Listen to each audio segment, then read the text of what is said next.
Siyaqhubeka isigcawu sophenyo ngokushona kowayeyisishoshovu sezinyunyana uDokotela uNeil Aggett. Namhlanje kufakaza owabe eboshwe naye uIsmail Momonait nolandise ngokuthi babehlukunyezwa kanjani khathi beboshwe eJohn Square. Ubufakazi buka Momonait bulandela obuka Prema Naidoo owabe eyisishoshovu somzabalazo wenkululeko. Nanku umbiko noSindi Nxumalo. Akuzange kuthathe isikhathi uNaidoo ephoswa ngembuzo ebhokisini lofakazi. Ubuzwe ngoKapteni San njengoba wethula ubufakazi ophenyo ngokushona kaHumatimol wathi akazi lutho yena ngokuhlukunyezwa kwabantu. He took me to the 10th floor, and the incident that I explained to you, that Major RB took the back of my head and banged it onto the desk.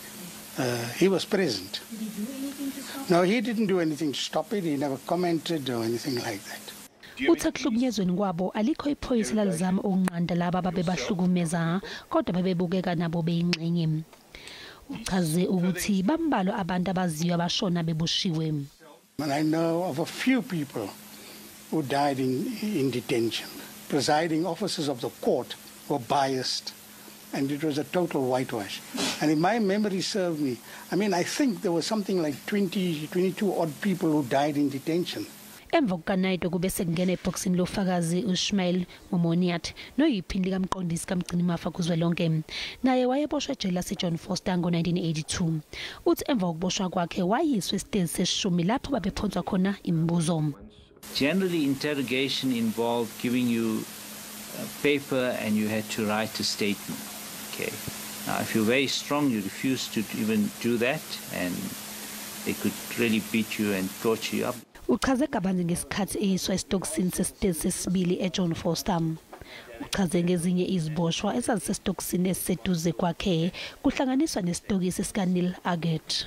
They were proud of what they did. Secondly, because they wanted to intimidate you, because the implicit message was, and we're going to beat you up too, as we've beaten up your friend Firoz. It was hard, and yes, you never know what's going to happen, and that the following day could be worse. But looking back, it was relatively light compared to, I think, what my friend Prema Naidoo went through, what Neil Aggett went through, what Frank Chikani and others went through. And that's why I say that, it was a game of cat and mouse, and depending on what they wanted. Kube wathi babembuza kakhulu ukuthi bafuna ukwazi kabanzi ngoBarbara Hogan. Isigcawu siyaqhubeka.